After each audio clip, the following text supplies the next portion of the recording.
so chilly. For my baby. Rub my seasoning.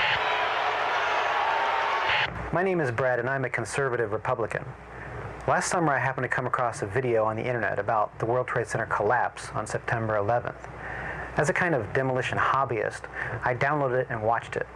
The title was Painful Deceptions by a guy called Eric Hufschmidt. The video made me angry. I was determined to prove the maker of this video wrong. I purchased DVDs about 9/11 from CBS and PBS Nova, including one made by the Naudet brothers. These were considered the official videos. And after watching them carefully and researching thousands of websites and archives on the internet, literally not sleeping for an entire week, I realized that the official story, not Eric Hufschmidt's Painful Deceptions, was unprovable, unsubstantiated, absolutely wrong. What you're about to see is information you should already know. Our news reporters, government, and media should have made all this material available to every one of us. Ask yourself why you've never seen it on TV. This is as close as we can get to the base of the World Trade Center. You can see the firemen assembled here, the police officers, FBI.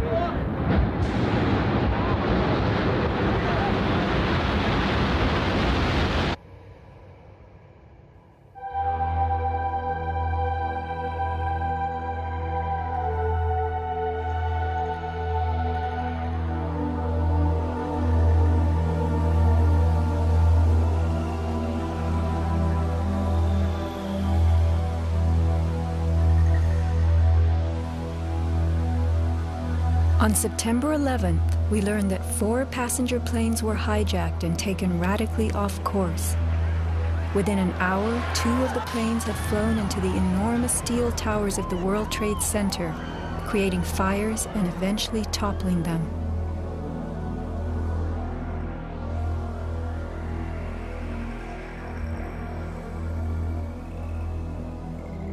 Dazed by the news, the American public soon believed the fires in the towers had burned so hot they caused the steel frames of the buildings to give way.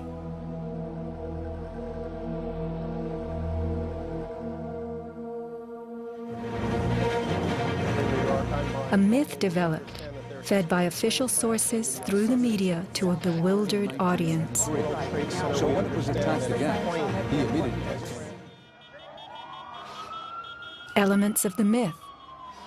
The impact of the airplanes, gallons of burning jet fuel, steel melting, the buildings failing and suddenly imploding. In a mere 10 seconds, 110 stories hurtled earthward, pulverizing into dust. We ran to the building, it went into the... Right from the start, on the street itself, the official story was born. Come out of nowhere and just scream right into the side of the Twin Tower, exploding through the other side. And then I witnessed both towers collapse, one first and then the second, mostly due to structural failure because the fire was just too intense.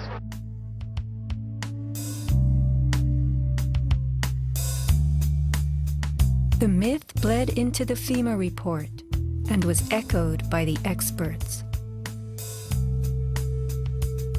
It was the combination of the impact load doing great damage to the building, followed by the fire, that caused collapse. John Skilling and Les Robertson were the structural engineers who designed the streamlined steel frames of the Twin Towers in the 1960s. Because a wayward Army bomber flew into the Empire State Building in 1945, the towers were built with skyscraper crashes in mind. The airplane we were envisioning was the largest airplane of its time, flying slowly and low, lost in the fog. We designed the buildings to take the impact of the Boeing 707 hitting the building at any location. But the aircraft that hit the towers was a Boeing 767, heavier than a 707, fueled for a transcontinental flight and traveling fast. 707s and 767s are comparable. The maximum takeoff weight of a fully loaded 707 is almost 334,000 pounds. As airplanes only carry the fuel load they need, the smaller Model 767s that struck the towers were not, in actuality, maximally fueled or close to their maximum takeoff weight. As for the heat of the fires, listen to the radio communications of these New York City firemen. We got tanks. I saw the pockets of fire. We should be able to knock it down with 2 lines. Where you go down? 78th floor. We got tanks. I saw the pockets of fire. We got tanks. Isolated pockets of fire. 2 water lines to knock them down. FEMA's executive summary relays that much of the fuel in the planes, jet-grade kerosene, was consumed by the initial fireballs and the following few minutes of fire. It then tells us that the burning jet fuel spread between floors and ignited the building's contents, causing more fire and generating heat. This was somehow enough to bring down the tower's 47-column steel core, 236 exterior columns, and thousands of steel trusses all at the same time. Watch the towers smoking in the aftermath of the plane strikes. If you have ever tried to light a wood fire, you will know that smoking logs tell you the fire is not burning successfully. Smoke is the sign of an oxygen-starved fire. The Twin Towers stood for over an hour, smoldering but not flaming. During that time, thousands of people were evacuated by way of the stairwells. Others, trapped by debris, stood in the smoke-filled windows and signaled for help. In fact, the towers did what they were built to do. The building was designed to have a fully loaded 707 crash into it. That was the largest plane at the time. I believe that the building probably could sustain multiple impacts of jetliners because this structure is like the mosquito netting on your screen door, this intense grid, and the jet plane is just a pencil puncturing that screen netting. It really does nothing to the screen netting. The towers were built to withstand 140-mile-an-hour gusts produced by winter storms. Anyone in them on a windy day could feel them swaying. The single impact of a jetliner was no more of a blow than the continued battering of a hurricane. I was just putting my stuff away, and all of a sudden we heard a loud crash, and the building started shaking, kind of moving like a wave. New Yorkers were stunned 1 hour later when the first tower fell. To the best of my knowledge, the considerations of the fuel in the airplane in terms of an explosion or a great fire was not considered. Now, we were not responsible for that aspect of the design. Imagine building expressly for airplane impact, but never thinking of the fuel.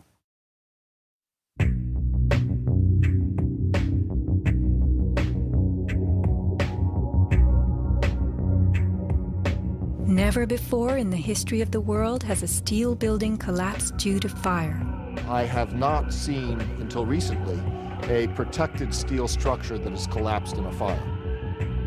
True infernos have raged hot and long in steel-framed buildings, but not one of the buildings ever came down. In 1975, the World Trade Center's North Tower suffered a nighttime fire that flamed for 3 hours, spreading vertically from floor to floor. It burned twice as long as the fires of 9/11 without even a hint of a building collapse. In February 2005, the Windsor Tower in Madrid, a skyscraper undergoing reconstruction, sustained a 20-hour fire. This is what was left, a standing building strong enough to support a crane. Compare a 20-hour inferno to 90 minutes of smoke.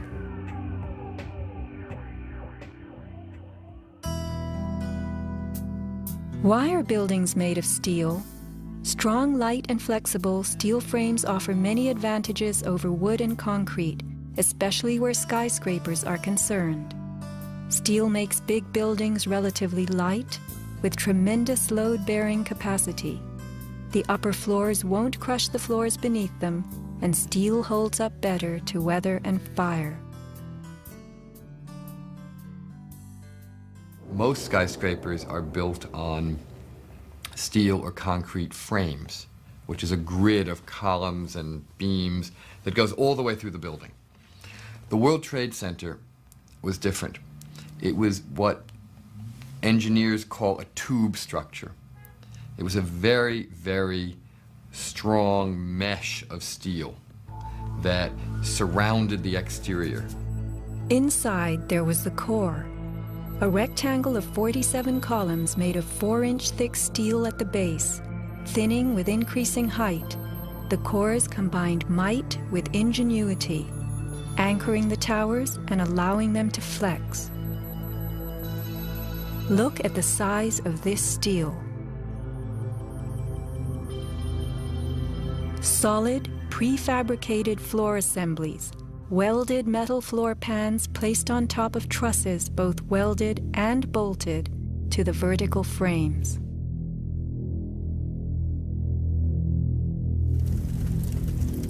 The story we were told.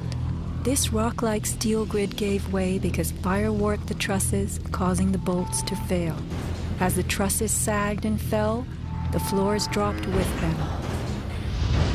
In its 2002 documentary, Why the Towers Fell, PBS creates a video model.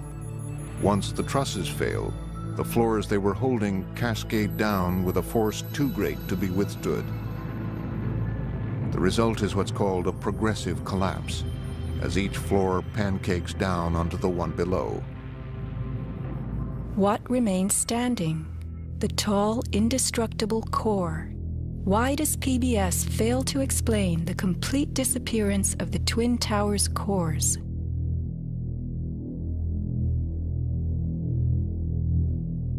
The official story's central thesis is based on heat, temperatures high enough to weaken steel. But people in the towers did not report such heat. Think about it. Neither steel, concrete, nor glass can burn. So what in those buildings could have burned to make such heat? How do these firefighters describe the collapse of the North Tower? We started running, floor by floor, instead of popping out. It was if they had detonated. Yeah, if they were planned to take down a building. Boom, boom, boom, boom, boom, boom, boom. All the way down. I was watching it and running. And others give similar descriptions. At 10:30, I tried to leave the building, but as soon as I got outside, I heard a second explosion and another rumble and more smoke and more dust. And then a fire marshal came in and said we had to leave because if there was a third explosion, this building might not last. Like, it sounded like gunfire, you know, bang, bang, bang, bang, bang, and then all of a sudden, 3 big explosions. Started walking down the stairs, we made it to the 8th floor. Big explosion. Blew us back into the 8th floor. Do you know if it was an explosion or if it was a building collapse? To me, it sounded like an explosion, but it was a huge explosion. Chief Albert Turry told me that he was here after the events that took place this morning. He tried to get his men out as quickly as he could, but he said that there was another explosion which took place, and then an hour after there was another explosion in one of the towers here. So according to his theory, he thinks that there were actually devices that were planted in the building. Reports of bombs in the buildings, explosions. A CBS reporter to Dan Rather. But I was coming toward the World Trade Center looking for CBS crews and asked a firefighter if he saw any. All of a sudden, there was a roll, an explosion, and we could see coming at us a ball of flame stories high. Listen to the sound of a large explosion right before the South Tower begins to fall. This is as close as we can get to the base of the World Trade Center. You can see the firemen assembled here, the police officers, FBI.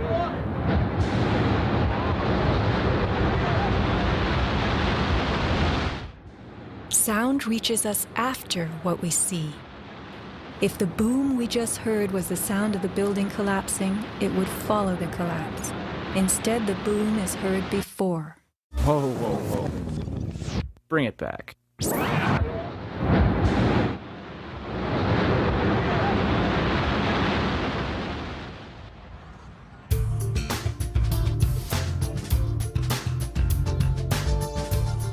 Let's consider the characteristics of steel.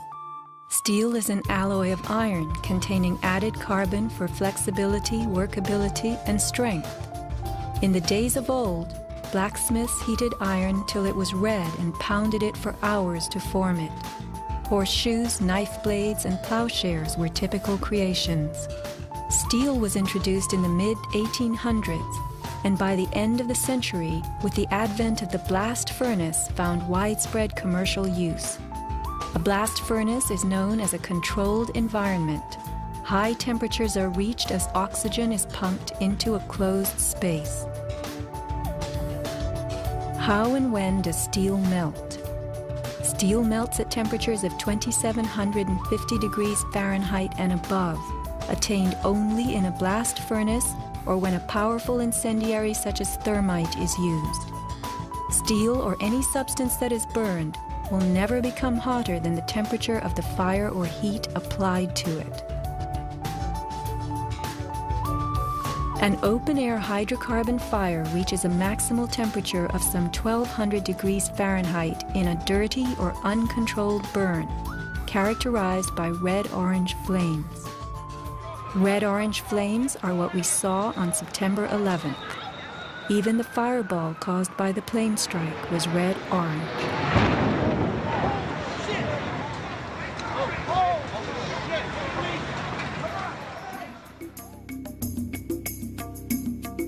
A controlled burn falls between a dirty burn like a fireplace and a controlled environment, the blast furnace. A controlled burn employs a regulated mix of air and fuel, an example being your gas stove or the engine in your car. You can fire up your gas stove all day long, making soup, roasting a duck, or simmering a stew. Made of steel, your stove will not melt, and nor will your pots and pans. This is a kerosene heater designed for use in any ordinary house. The heater runs on jet-grade kerosene contained in this tank. Made of steel, the heater can operate all night and all day. The kerosene fumes ignite and burn inside it, never causing even the smallest part of this heater to weaken or melt.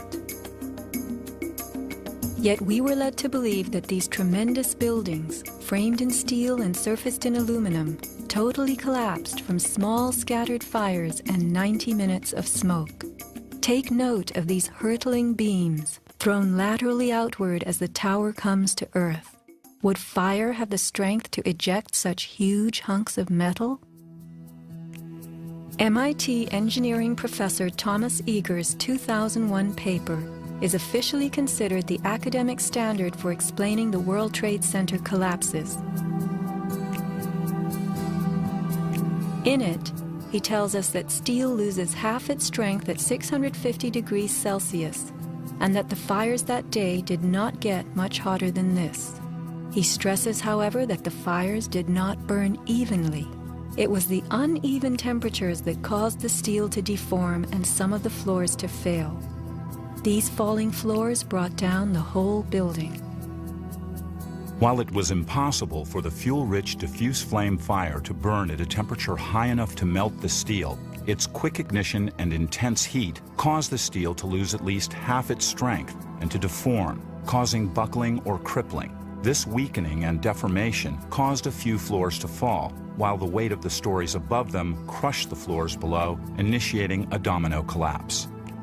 In plain language, straight from MIT.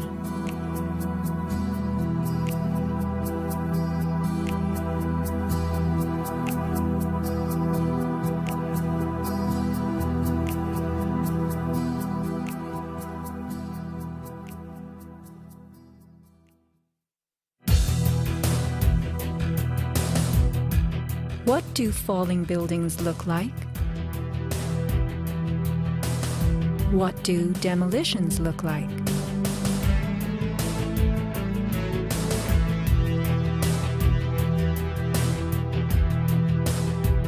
We are seeing typical implosions, characterized by gutting a building's base and then pulling it into itself.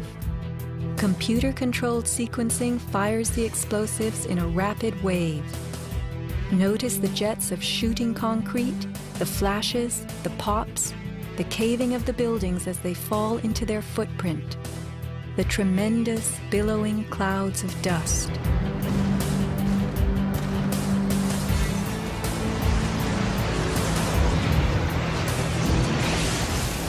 Now let's look at the collapse of the Twin Towers.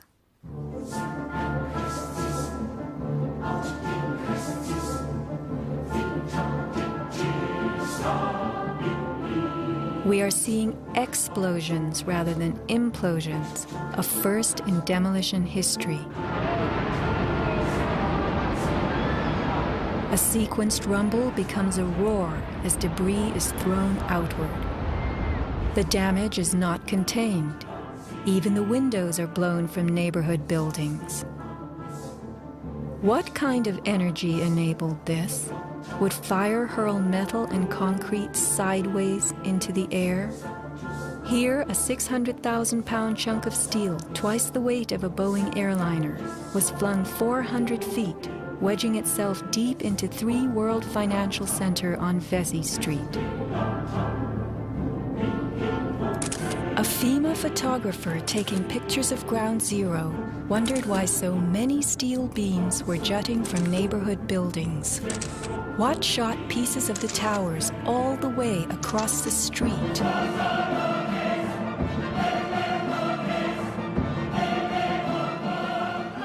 In April 2006, New Yorkers were distressed to learn that bone fragments, human remains from 9/11, had been found on the roof of the nearby Deutsche Bank building. And how, in God's name, did those fragments get there? It surprised me that there was still bone fragments or human remains that had not been discovered.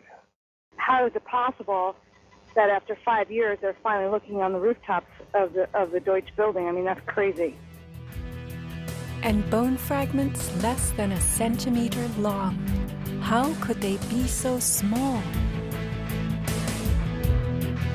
So much to be explained. Why did the South Tower fall first when it was the second tower to be hit? Watch the top of Tower 2 leaning outward, about to topple. Then suddenly, it disintegrates in midair. What causes this giant slab of steel and concrete to turn into dust before our eyes?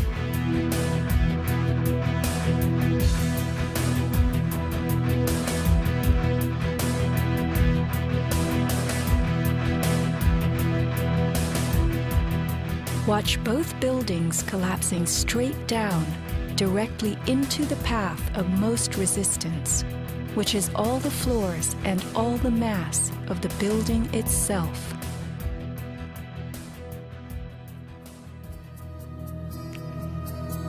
The World Trade Center towers came down in approximately 10 seconds. Seismic data from Columbia University puts the North Tower collapse at about 8 seconds and the South Tower at approximately 10. Lynn Simpson, a survivor from the 89th floor of the North Tower, describes the site. And I saw the Trade Center literally collapse in upon itself, floor by floor by floor, and it took seconds for it to happen. It was a massive building, and it just pancaked. 10 seconds. These are 110-story buildings coming to Earth at free fall speed, the rate at which an object drops through air. The lower floors would need to give way completely as the floors above them fell. Can a person walk through a closed door as quickly and smoothly as one that is open? A 10-second collapse means the upper floors encountered no resistance from the undamaged floors beneath them. Watch the demolition wave rushing straight down.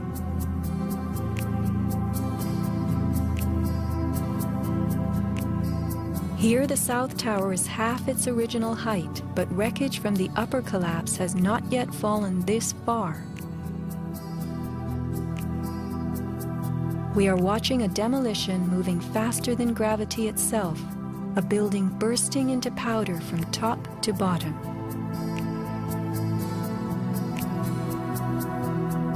Here, the core of the North Tower finally gives up.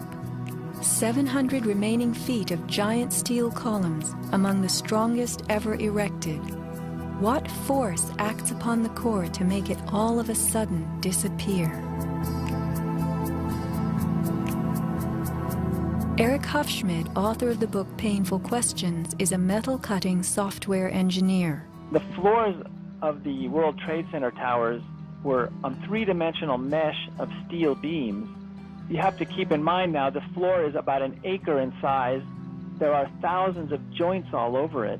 In order for the floor to fall down, thousands of joints would have to break simultaneously.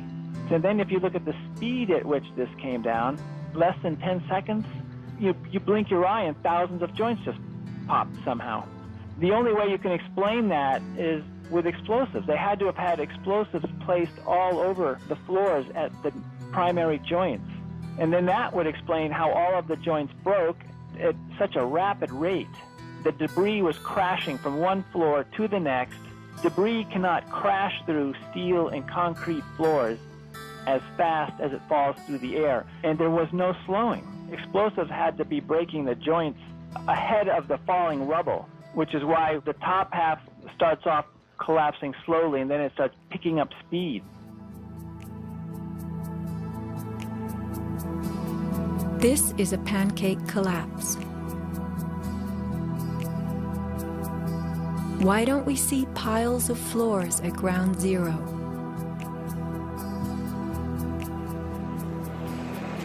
And paper blown everywhere. Wouldn't a pancake collapse have trapped the contents inside? What blew this paper all over New York?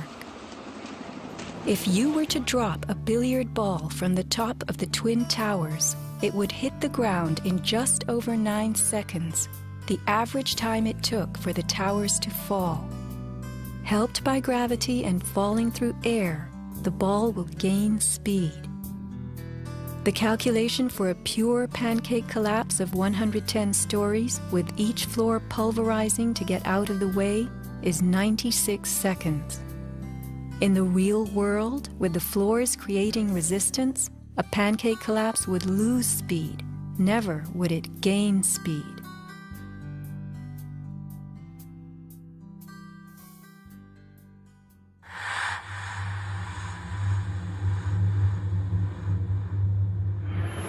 The airplane struck the towers high above the ground.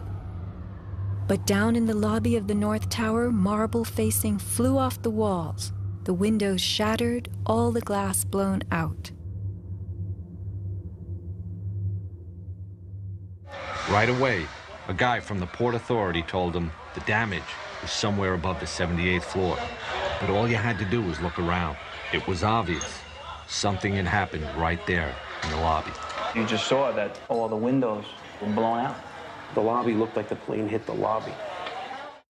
Like the plane hit the lobby. What caused so much wreckage in the lobby?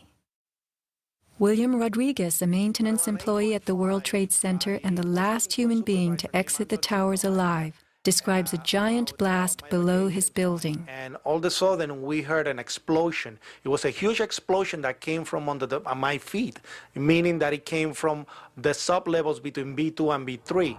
And then there was a huge explosion at the top of the building.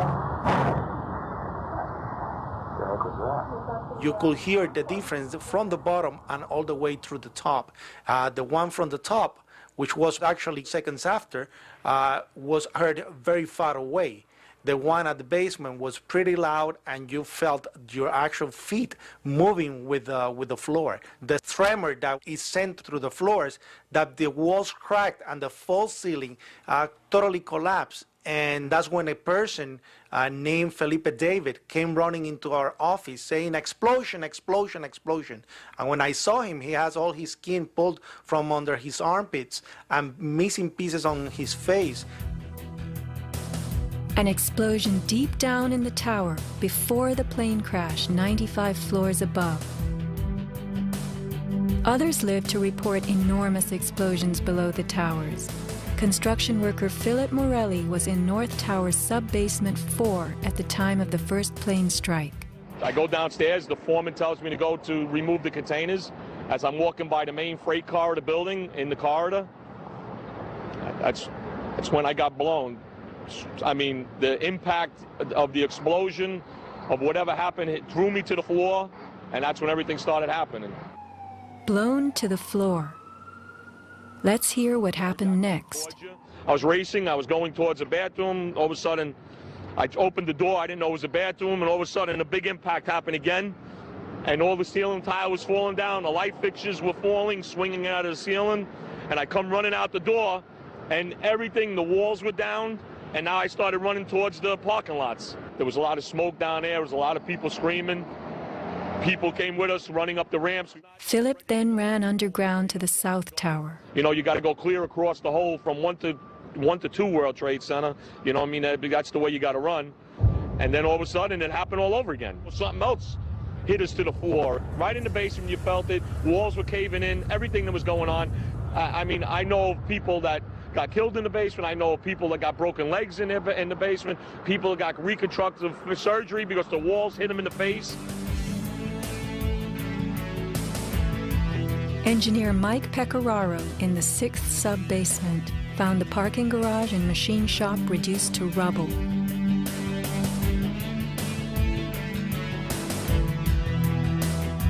Rescue firemen and civilians spoke of hearing explosions throughout the towers. Firefighter Lou Caccioli told People magazine that as he and others evacuated workers, bombs were going off inside the building. Explosions stalled elevators and filled entire floors with smoke and debris. An eyewitness who said there was an explosion on floor 7-8. 7-8. Dispatch, we've just had another explosion. Warren Street because of the secondary explosion. We've got numerous people covered with dust from the secondary explosion. And we got another explosion on the tower, 1013. 1013 down. Tower 2 has had a major explosion and what appears to be a complete collapse surrounding the entire area. Who's involved in the secondary explosion?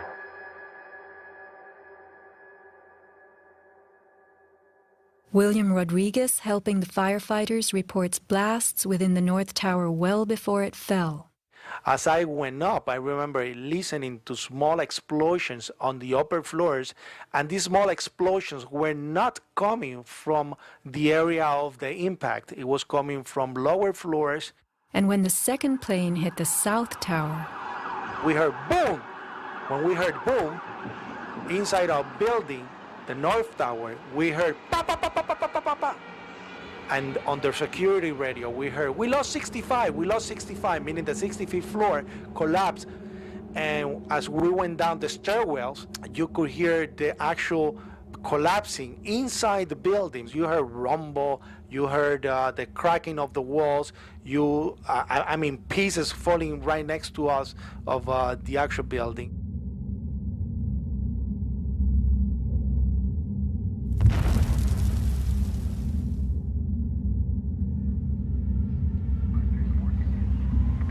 What happened at the base of the towers just before they came down? Smoke appeared at street level.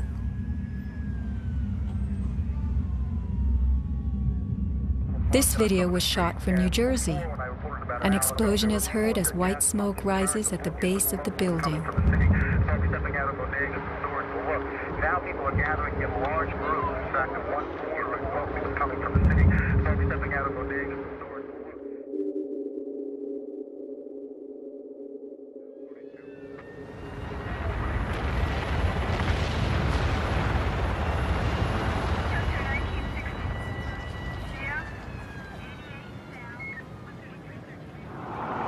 Watch the camera shake on its tripod as a large energy source rocks the ground. 9 seconds later, the North Tower falls. I heard like an explosion and then a cracking type of noise. And then it sounded like a freight train, rumbling and picking up speed. I looked up and I saw it coming down. As I came out of the North Tower, everything started trembling under my feet like an earthquake. The only thing I saw was a fire truck. I ran towards the fire truck and slid right under, when the building started to collapse right on top of the fire truck.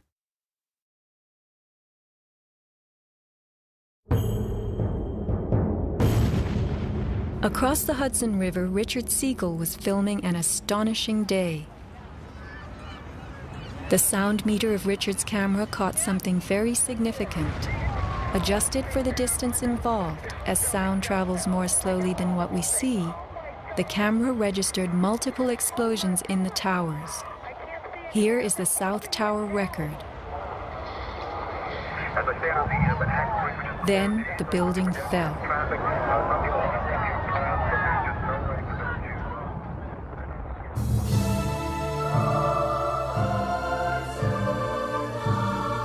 Let's look carefully at the collapse itself.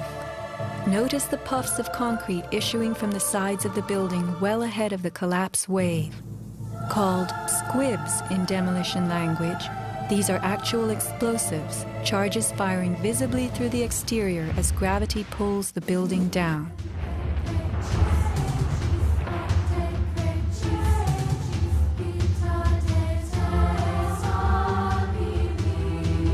Here are more.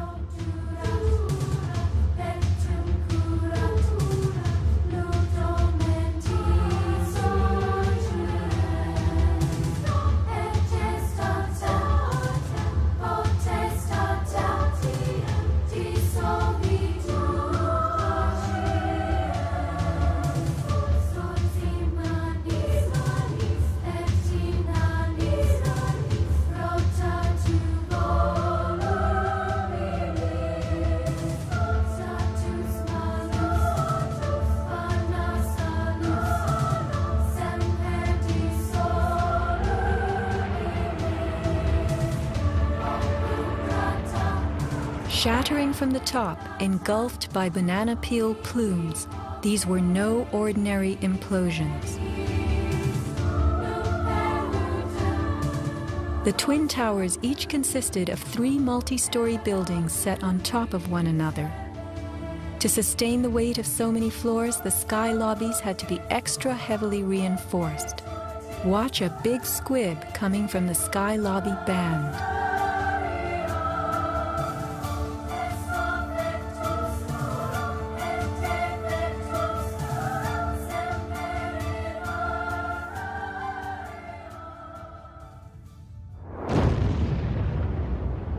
A powerful blast produces what is called a shock wave. Explosions generate extremely high compressional waves that exceed the limits of surrounding air and space, creating a violent force. When the debris started coming down, I was right in the shadow of the South Tower. I was less than 100 yards away. Everybody saw the video over and over again of that cloud chasing people down the street. It was like a tornado. It was like being hit by a wave at the beach, but the wave was intense, it was hot, it was noisy. It was like getting hit in the back by gravel, rocks, like somebody had picked up handfuls of rocks and was just throwing them at you. And the noise kept coming and coming, and one second I was running, and the next second I was flying. I was just, I had no control over my feet, no choice as to what direction I was going. I was in the air, and it seemed like I was being followed by this tornado of darkness. The South Tower fell first. This is the shockwave blast as it rocks the tower next door.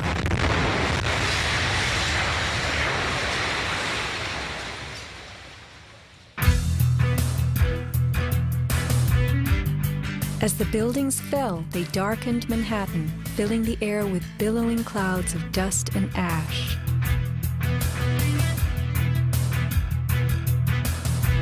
What produces these huge, scudding, cauliflower-like masses of slowly moving dust?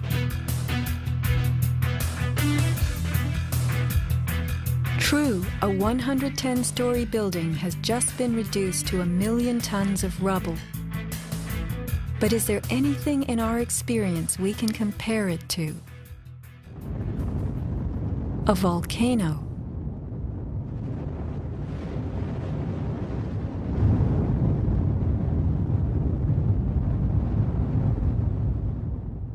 The U.S. Geological Survey website provides us with a definition of a pyroclastic flow as a ground-hugging avalanche of hot gas and debris. The rising gas chimney is clearly visible in this photo of the North Tower implosion with pyroclastic flows between buildings. The cauliflower shape of the debris clouds is a telltale sign of pyroclastic flows generated by massive explosions typical of volcanic eruptions and controlled demolitions. That is the second building that has gone down. It came out. A pyroclastic surge can even flow over water as hot gases carry dust created by explosive energy.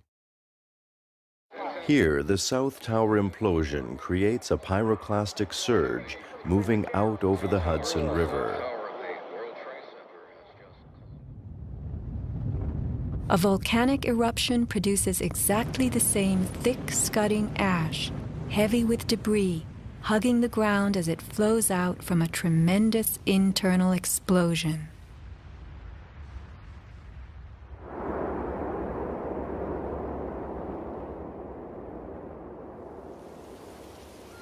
On the southern tip of Manhattan, surrounded by water, huge retaining walls were built below the World Trade Center to hold back the ocean and Hudson River.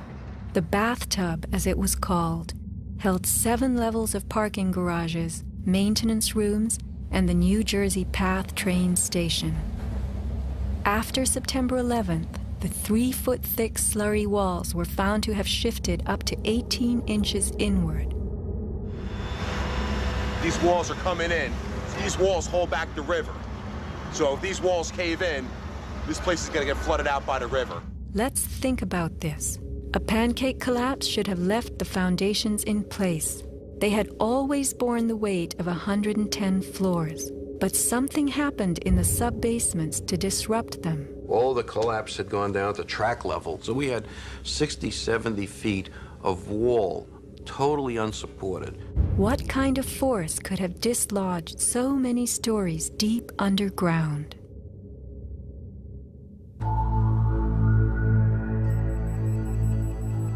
The pile itself seemed to have a life of its own. It spewed fire when we dug into it. The ground continued to burn. Les Robertson publicly reported that 3 weeks after the collapse, live fires burned and molten metal still flowed underground. You see how this debris is still smoking? That's when the fire's gonna still burning. 8 weeks later, we still got fires burning. Steel-toed boots is one of the biggest things. Out still on the rubble, it's still, I believe, 1,100 degrees. The guy's boots just melt within a few hours.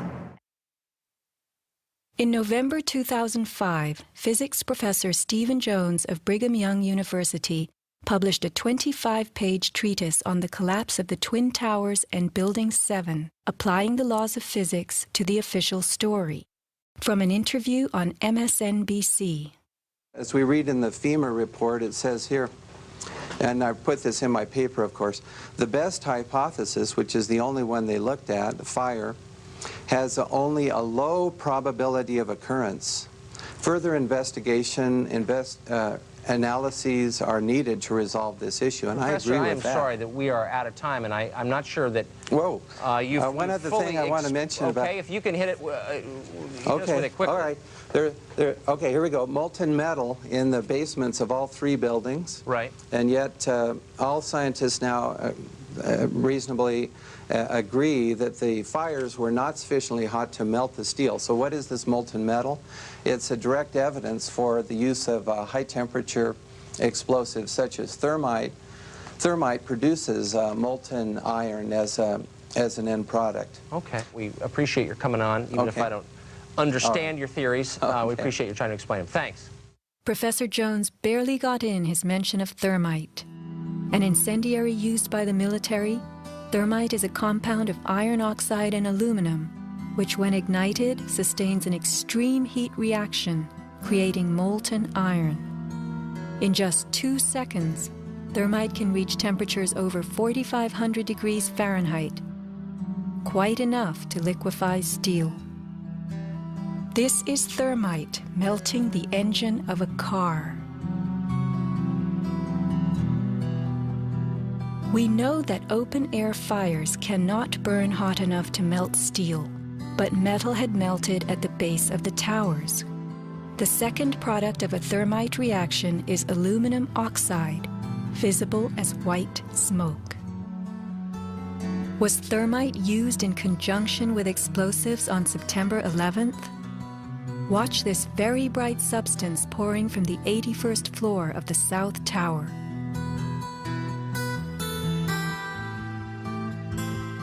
And white smoke appeared at the base of the building.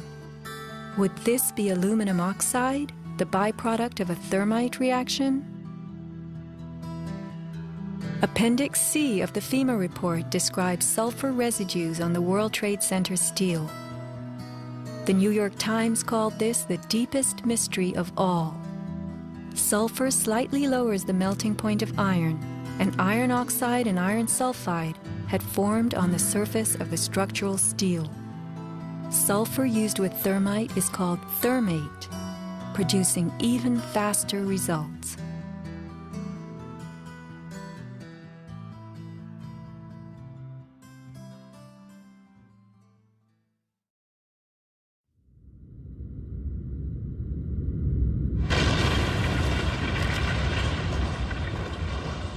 Let's look at what happens in the demolition industry. Taking down large structures requires preparation. Powerful explosives and heavy equipment are used in advance to weaken the foundation and bottom sections of a building before additional explosives and gravity bring the rest of it down. The words of a senior blaster. We blow the basement, all the columns in the basement. Then we crack it up at the top to get it started. We go every other floor, all the way down. Every explosive has a timer on it. That's why it's controlled. When the columns go, each floor goes down and impacts the one below and keeps going. Here's what demolition experts use in steel-framed buildings: the linear shaped charge. It's a chevron-shaped or V-shaped charge that you can focus at a specific target, and it's lethal. It generates around 3 million pounds per square inch pressure at a speed, depending on the explosive inside the shaped charge, in excess of 27,000 feet per second. Besides the unfathomably powerful shaped charge, blasters have a lot of tricks. There are over 1,000 different types of explosive. Different because they detonate at varying speeds. This is detonating cord, and this burns at about 21,000 feet per second. Comes in all colors, pastels too. With the use of delays, we can control pretty much where the debris lands. We can control vibration. We can control noise levels. Timing and delays are the key to just about everything in our business.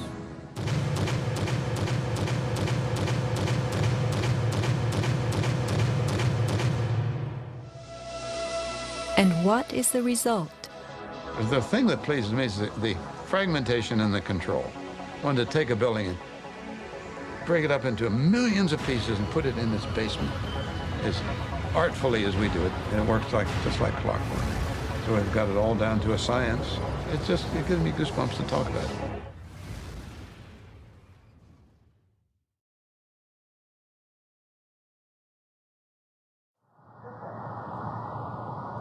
Were the underground explosions intended to blow out the Twin Towers' basements, followed by blasts heard inside the buildings of shaped charges slicing the core? Because of the secondary explosion, we've got numerous people covered with dust from the secondary explosion. Demolition pre-weakening usually takes place well in advance of the final blast, but at the World Trade Center, critical prep work might have had to occur in a very compressed time frame in the panicked aftermath of the plane strikes.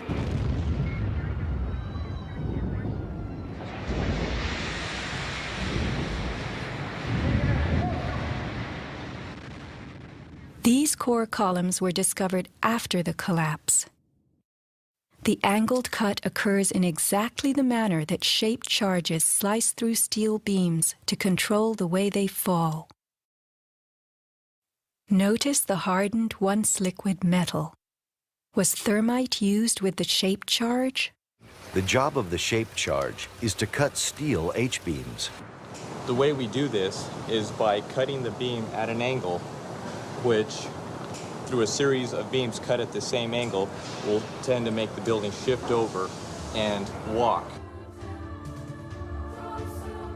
Let's look at the rubble of two 110-story buildings brought to the ground. In a 7-story crater lie nearly 2 million tons of debris. Had the basements not been blown out, where would 2 million tons have gone? Heaped on the ground, ready to slide and spill? The art of controlled demolition.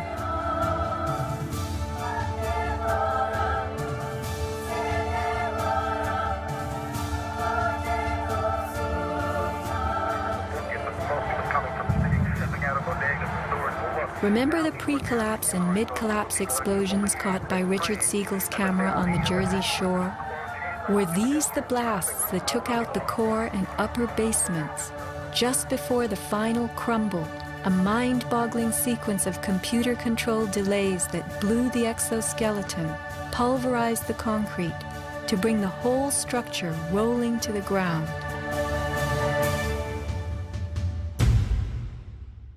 Was this the story of that day? Inside our building, the North Tower, we heard pa pa pa pa pa pa pa pa pa. And on the coming from the city, folks stepping out of bodegas and stores will look.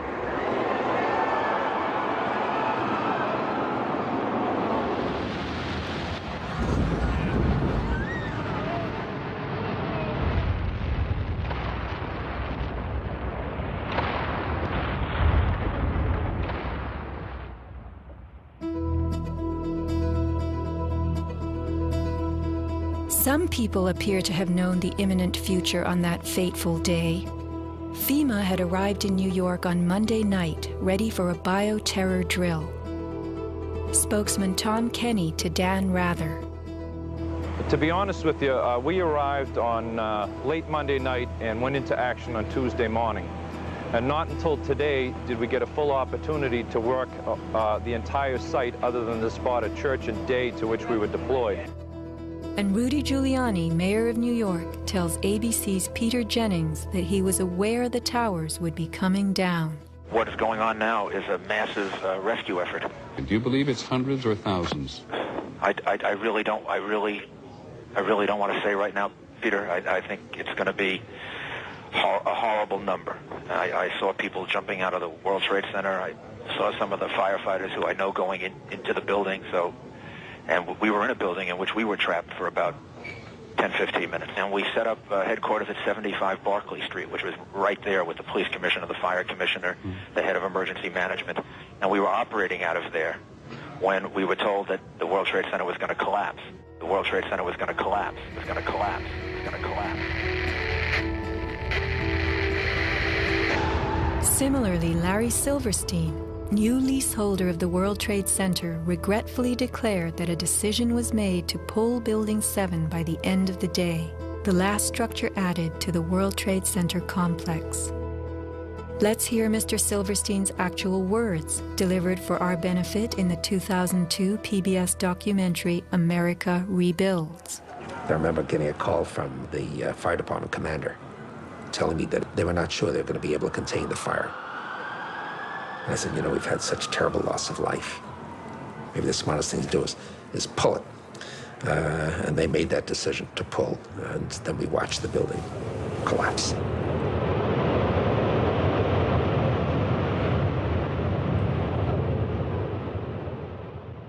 Blast, shoot, blow, and pull are terms used in the demolition industry to refer to bringing down buildings, bridges, and other structures. Because I actually blew the hospital down that I was born in. Originally, we had figured to shoot it, let it drop straight down. Then, watch Demolition Dynamics attempt a big blast. And from Ground Zero's own post-disaster wrecking crew. By mid-December, the Department of Design and Construction had leveled World Trade Center buildings 4 and 5. Hello? we're getting ready to pull Building 6.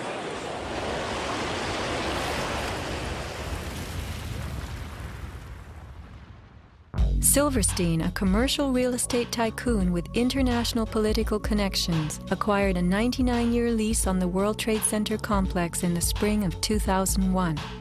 Throughout the summer, he reworked the insurance policies on his new property, making sure that it was covered for acts of terrorism. Explicit in the lease agreement was Silverstein's right to rebuild the complex if it were destroyed. After 9/11, Mr. Silverstein fought his insurers in court to obtain double his policy limits for the destruction of his property, maintaining that the double hijacking constituted 2 disasters caused by terrorists, not just one. He won and was awarded over $7 billion, a magnificent return on his original $15 million investment. My first reaction is to think about the families of those people, the tragedy, the magnitude of it. However, I firmly believe that we should rebuild.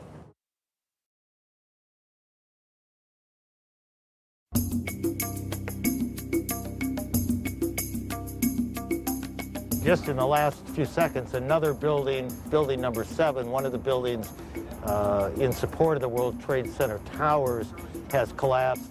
World Trade 7, functioning as the command center for the complex, housed giant diesel backup and oxygen systems, the mayor's protected emergency bunker, and offices for the CIA, Secret Service, Department of Defense, and Securities and Exchange Commission. Its other tenants were insurance companies, brokerages, and banks. No plane hit Building 7, but at 5:20 p.m. on September 11th, it collapsed in a heap on the ground. Some damage to Building 7 is said to have been caused by debris from Tower 1.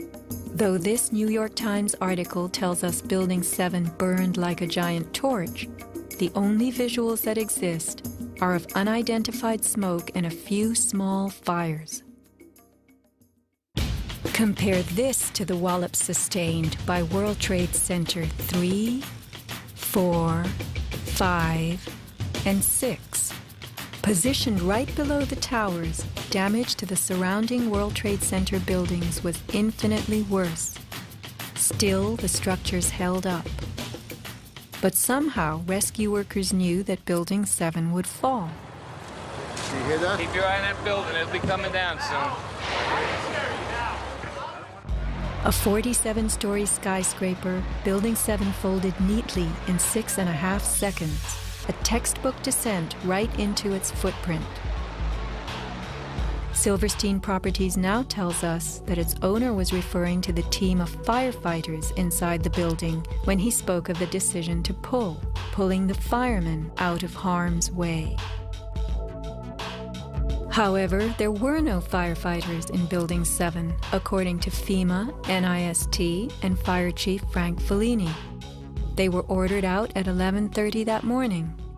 6 hours later, the building came down. You know, we heard this sound that sounded like a clap of thunder. Turned around, it looked like there was a shock wave ripping through the building, and the windows all busted out, and it was horrifying. About a second later, the bottom floor caves out, and the building followed after that. Radio host Alex Jones notes the mark of a classic implosion. This is a photo taken 1 second into Building 7's collapse. Notice the crimp. If we look at other controlled demolitions, we see that they first blow one of the central columns so the building falls in on itself. If you don't do this, the building falls outward and can damage surrounding structures. Building 7 had a classic crimp or wedge. Its central column was blown out first, so it didn't structurally damage buildings just a few feet away from it. Remember the mayor's emergency bunker? Ensconced on the 23rd floor of Building 7, it was retrofitted with superglass, water, oxygen, and its own generator. But Mayor Giuliani chose to find emergency shelter elsewhere on September 11th. Why Building 7? Even the media and its experts were confused. The History Channel interviews structural engineer Ramon Gil Sanz, who points out the obvious crimp and even speaks of the implosion. Engineers are not just focusing on the Twin Towers. The most disturbing structural event was not that the Twin Towers fell, but that Tower 7, ignited by flying debris, fell due to fire alone. Building 7 was a steel frame building, and is the first steel frame building that has collapsed due to fire. The failure of the building was an implosion, so it failed completely different than Towers 1 and 2, in which the floors failed first. Why Building 7? Let's ask the question again. As the WTC Command Center, was it the hub for the 9/11 plan? Also, in 6.5 seconds, lost forever were thousands of SEC case files on corporate fraud, including those relating to the notorious activities of giants WorldCom and Enron. A few indictments for stock fraud, but what of the $70 billion California electricity swindle? It disappeared.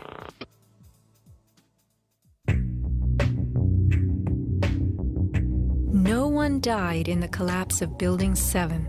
It was vacated well in advance of its implosion, but not the Twin Towers. Why weren't police, firemen, and civilians in these buildings told what to expect? Tragically, employees in the towers were advised to return to their offices. The announcement came on that everything was fine. Tower 1, they were evacuating, but Tower 2 was fine, and we could go back to our offices. We're about to go through the turnstile. The security guard says, "Where you guys are going?" I said, "Well, I'm going home because I saw fireballs coming down." He said, "No, your building is safe. It's secured. It is safer to stay in your building. Go back to your office."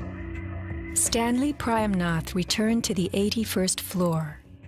Then, I just happened to raise my head looking straight towards the Statue of Liberty, and what I saw was a giant airplane coming straight towards me. the South Tower was hit between the 78th and 84th floors. Trapped on the 81st floor by crushing debris, Stanley was rescued by Brian Clark. Slowly and painfully, they made their way down a stairwell to freedom. Outside, Stanley had a feeling of uncanny prescience for what was to come. And we peered through the railing, up through the trees at the tower, and Stanley said, "You know, I think that tower could come down." And I don't know why I'm telling this man this building is going.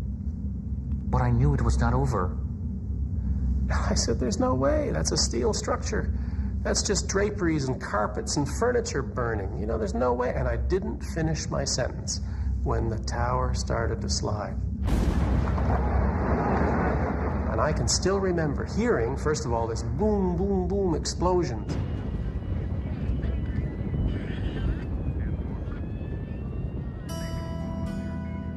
Not all were blessed with intuition or foresight. Joseph Milanowicz reached his son Greg by cell phone. Greg at that time, I could tell by his voice, was scared. He said to me, "Dad, can you get in touch with someone and tell them that there's about 20 of us on the northeast corner of the 93rd floor." Greg had been about to leave the South Tower after the North Tower was attacked, but was told it was safer to return to his desk. A couple of times he said, "Why did I listen? Why did I listen?" Who was a director in the company that provided electronic security for the World Trade Center and Washington's Dulles Airport, both involved in September 11th? None other than the president's younger brother. From 1996 to 2000, Securacom installed what was referred to as a new security system at the World Trade Center. Wirt D. Walker III, a cousin of the Bush brothers, was CEO of Securacom from 1999 until 2002. Interestingly, these facts have not been made public. Was it only a security system that was added during those years, or was it also the wiring for a long-awaited plan? Scott Forbes, an IT specialist in a firm that had leased space in the South Tower since its erection, reported an unprecedented power down in his building for almost the whole weekend prior to 9/11. We were notified 3 weeks in advance of the power down by the Port Authority. That was relatively short notice to plan to shut down all of our banking systems. It was a big deal. It was unprecedented. We had a data center on the 97th floor, so our originating servers were all there. During that weekend, the power down meant that there was no security. The doors were all open, basically. And also the security video cameras were all off. But there were guys in overalls carrying huge toolboxes and reels of cables walking around the building on that weekend. Employees were notified that internet cables were being upgraded. But who were the strange workmen, and what were they really doing? All the power was shut down. If there was a power down, that meant that everything was gone in terms of security, in terms of access to the building. So anybody could have gone there and do any kind of setup. Having worked overtime to get his company's servers back up, Scott took the day off on September 11th. As he watched the towers collapse from New Jersey that morning, he was sure this had been the purpose of the mysterious weekend work. Scott notified many authorities, including the 9/11 Commission, about the unusual and lengthy power outage, but was ignored. Ben Fountain of Fireman's Fund spoke of unusual evacuations ordered at the Twin Towers during the weeks before September 11th. Others reported that the security alert was inexplicably lifted 5 days prior and bomb-sniffing dogs were removed. What would the dogs have discovered had they remained on duty?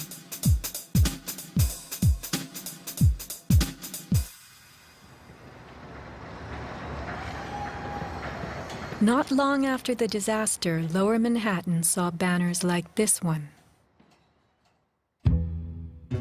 Although they were idolized as cathedral-like symbols of power and triumph that pierced the New York skyline, the Twin Towers were big money losers for the Port Authority of New York. They cost millions a year to equip with the basics: electricity, water, heat, air conditioning, sewage, and even oxygen, being airtight. As modern communications connected traders from all corners of the globe, tenancy in the Twin Towers continued to drop. The towers presented another problem. Decades ago, their steel beams had been sprayed with fireproof asbestos, a cancer-causing material banned from use in building in the mid-1980s. Although the World Trade Center complex was given several waivers, it was expected to clean up its act. But to remove the asbestos from every supporting beam in the Twin Towers would have been almost undoable. Quotes for this cleanup ran over $1 billion, and no insurance company was willing to bear the cost. An urban renewal project of unfathomable proportions. Given the tower's issues and problems, September 11th proved an unexpected bonanza. The Trade Center was built in the 1960s to revive a rundown area of New York, and 40 years later, urban renewal could again take place.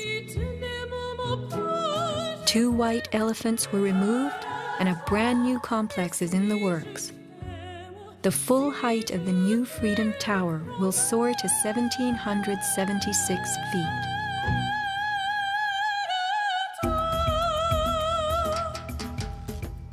The suffocating dust that engulfed Manhattan was much more than dust. It was pulverized concrete, glass, metals containing lead, mercury, dioxins, benzene, and of course asbestos. None of that was healthy for any living thing. Today, thousands of rescue workers have developed lung cancer and serious permanent health conditions. And the rescue dogs continue to die. What you had was a ground-level municipal incinerator that smoldered for months, burning up the most heavily computerized building in the world.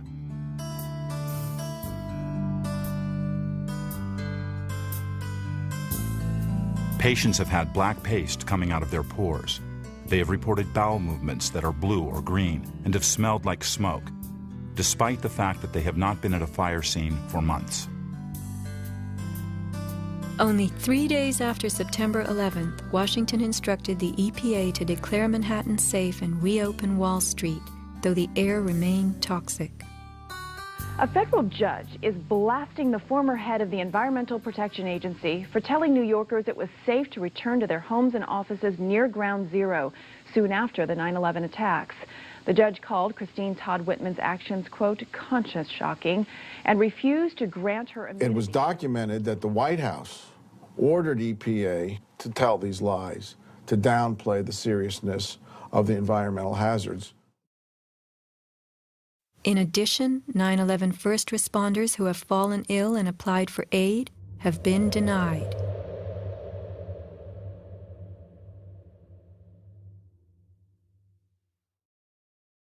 Asbestos plays a part in the myth of why the Twin Towers fell on September 11th. The steel had been sprayed with a lightweight fireproof foam, which, while cheaper, was much less adhesive. The New York Times has reported that the foam fell off easily, and the Port Authority had been fixing and replacing missing sections in the months before September 11th. But even if the fireproofing had been perfectly applied, the impact of the plane crashing into the North Tower was so powerful, it simply blew most of it off, allowing the fire to attack the steel beneath. Once the planes hit, whatever condition it was in before the fact, made no difference because an impact would knock it off and the fire would have devastating effects on the steel. One good smack from a jet plane and the puffs of asbestos are all blown off the steel. Would a few hundred doors slamming do the same thing? Here, the History Channel tells us how, due to poor fireproofing, flames swept through the pockets between floors. As much of the fireproofing had been dislodged on impact, the flames were attacking unprotected steel. When steel is not protected, the strength reduces very fast. When you get to about 1100 degrees Fahrenheit, you lose about half the strength of the steel. The fire inside the towers may have reached temperatures of 2,500 degrees Fahrenheit. The New York Times has reported what happened to those steel floor trusses then. The steel did heat up and it became softer and softer, almost like licorice. And eventually, all the steel had been weakened in this zone. 40 years ago, the steel used to build the World Trade Center was certified by Underwriters Laboratories, a global product compliance and public safety guardian.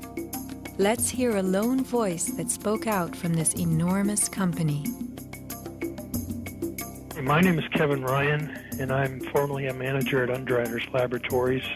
I was fired from my job 5 days after sending a letter to a government scientist at the NIST, questioning the report that the NIST had recently released in October of 2004. I wrote this letter because I had serious questions about what I saw in the report. Those questions went back to September of 2001 when UL's CEO came to our location in South Bend. He told our entire staff that the World Trade Center steel had been certified by UL, and he said that we should be proud of how long the buildings had stood. Over the next 2 years, I did some research and found some very disturbing facts, including that the steel had been disposed of in an unprecedented manner. Once I discovered those facts, I sent a written question to UL CEO asking him about these things and what he was doing to protect our reputation as a company. He replied in writing to me that UL did, in fact, test the steel. He talked about the quality of the sample and how well it had performed in the tests. And he said that our company had tested the steel and that it had done beautifully. After that, he asked me to be patient and wait for the NIST report because UL was working closely with them. I saw this report in October of 2004, and in November, I sent my letter to NIST asking for clarification. I felt it was an obligation on my part to ask the questions since no one else seemed to care to. After the 1993 bombing, the fireproofing in both buildings was updated considerably. But when you look at the NIST report, you don't see any testing that showed that a 767 would widely dislodge the fireproofing under any impact, let alone so far from the point of impact.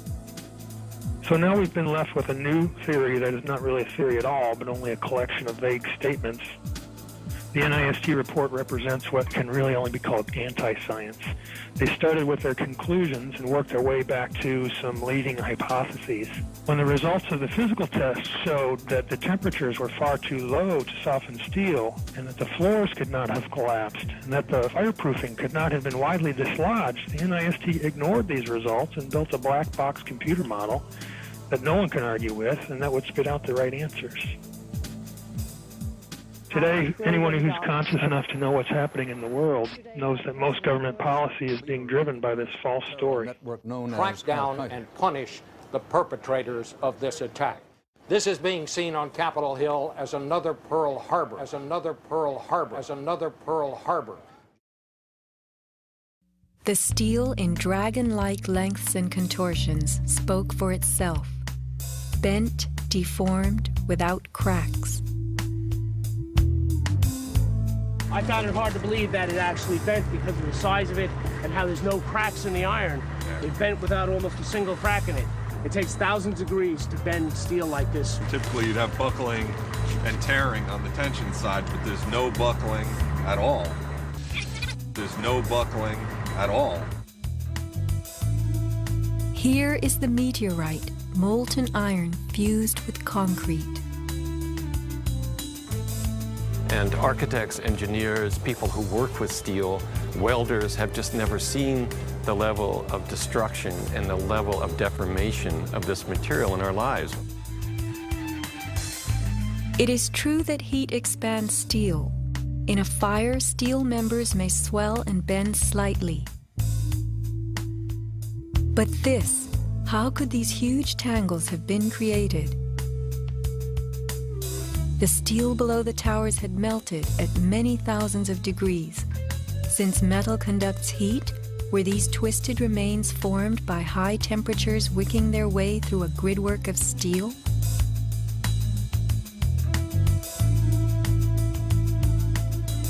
Explosives also deform steel. As they fire, gas pushes outward.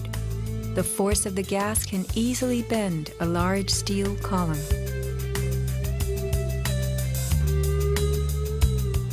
Two kinds of debris, huge shattered columns that could break a truck, combined with matter that was near pulverized. You have two 110-story office buildings. You don't find a desk. You don't find a chair. You don't find a telephone, a computer. The biggest piece of a telephone I found was half of the keypad, and it was about this big. In 1886, 4 gold miners lost their lives in an underground explosion. The bodies of these 4 men were brought to the surface in one barrel. The biggest piece recovered was part of a foot. September 11th left over 1,100 bodies unaccounted for. At Ground Zero, this was found inside a length of steel. And before they sealed this up with the sheetrock and all the building materials on the interior face, the workers would sometimes put beer cans, and the newspaper that we found, the New York Times paper, we found in a similar spot to this.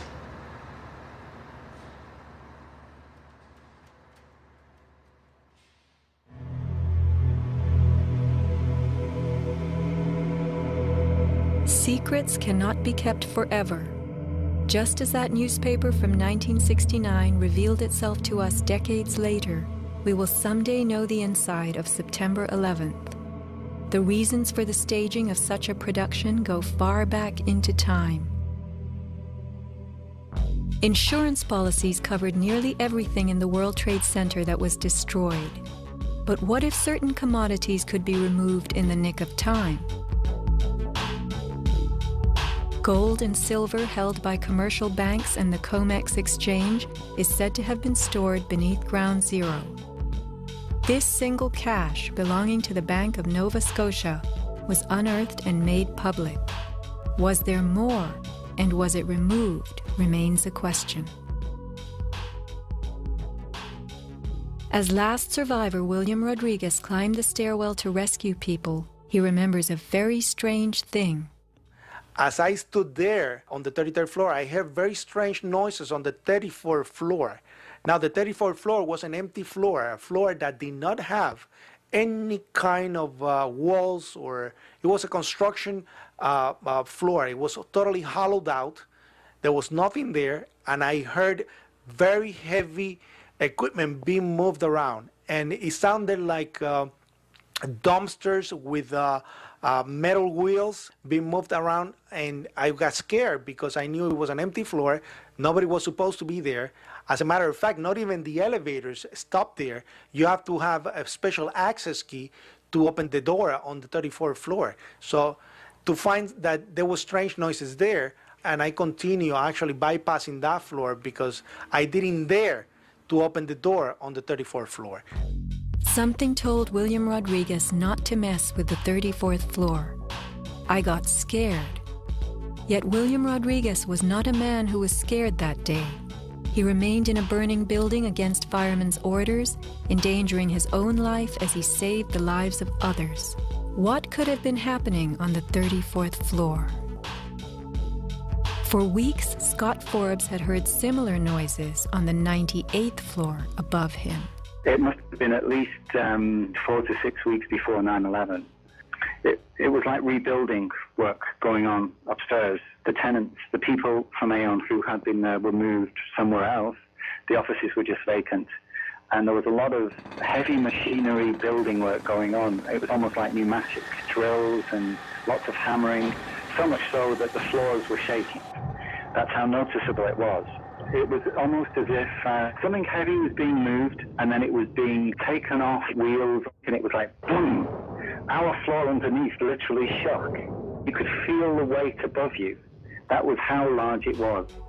On one occasion, I opened a door to see what was going on, being nosy. When I opened the door, the whole office space was empty.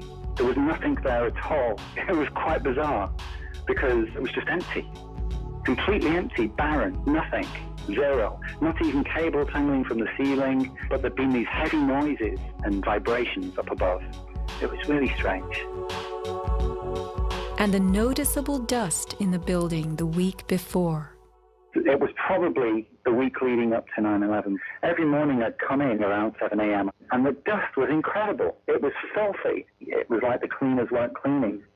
Right where the windows were, there was a sill which enclosed radiators. I was sick to death of the dust which was appearing on the windowsills. It was dirty grey and very, very noticeable in that week leading up to 9/11. Where was that dust coming from? Grey dust Scott himself had to clean.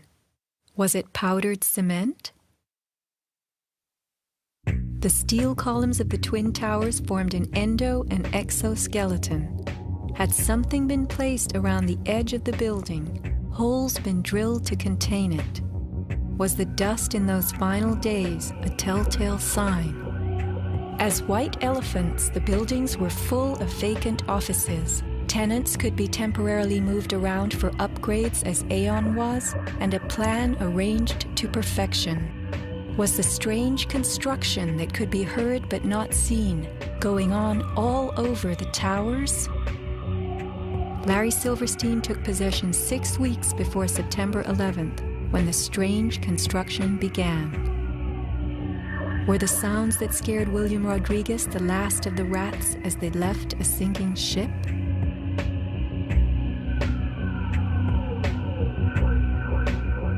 By taking a day off, Scott Forbes saved his life. This woman was not so fortunate. She is 9/11's Iphigenia, calling soundlessly to people who could not help her. Christopher Hanley trapped with 100 people on the 106th floor of Tower 1. Fire department 408, where's the fire? Yeah, hi. I'm on the 106th floor of the World Trade Center. We just had an explosion up here. What building are you in, sir? One or two? One World Trade. All right. Yeah, there's smoke, and we had about 100 people up here. Sit tight. Do not leave, okay? There's a fire or an explosion or something in the building. All right? I want you to stay where you are. Yes. Kevin Cosgrove trapped on the 105th floor of the South Tower. There's smoke right there, 105, 2 power. It's really there, it's black, it's iron. My wife thinks I'm all right. I called her and said I was leaving the building, I was fine, and bang. It's the 3 of us, 2 broken windows. Oh, God!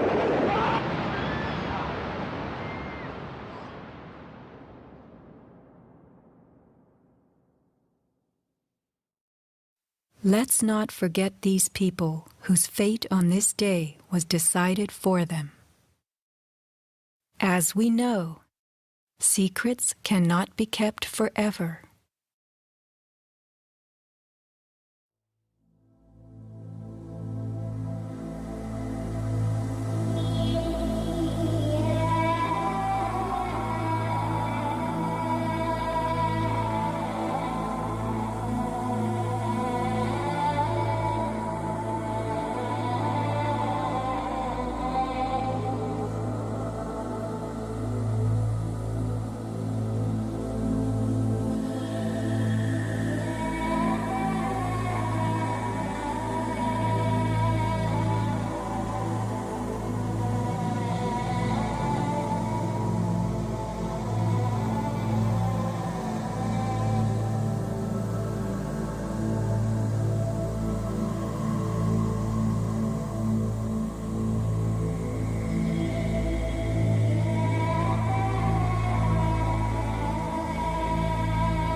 When I reach the place I'm going, I will surely know my way, and I will turn and look inside me and bid farewell to one more day. Every light begins with darkness.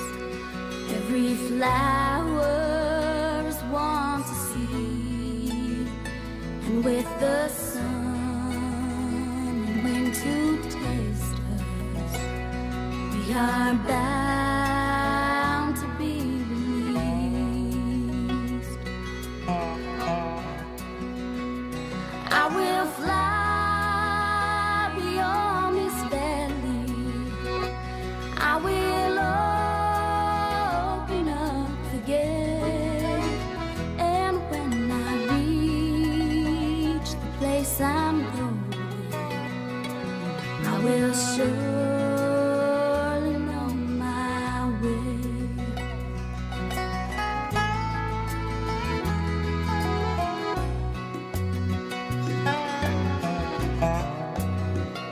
We have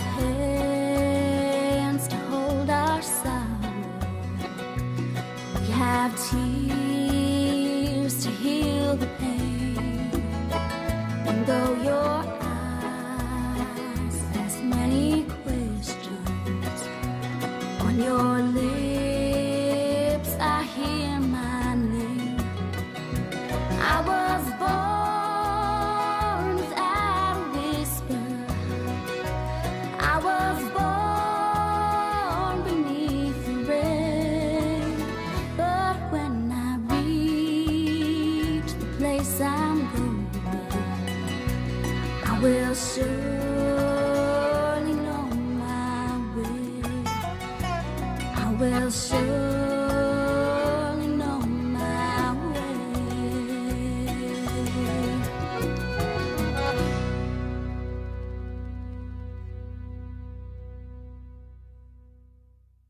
So are you tired of editing? Me? Yes. No. Are you filming me?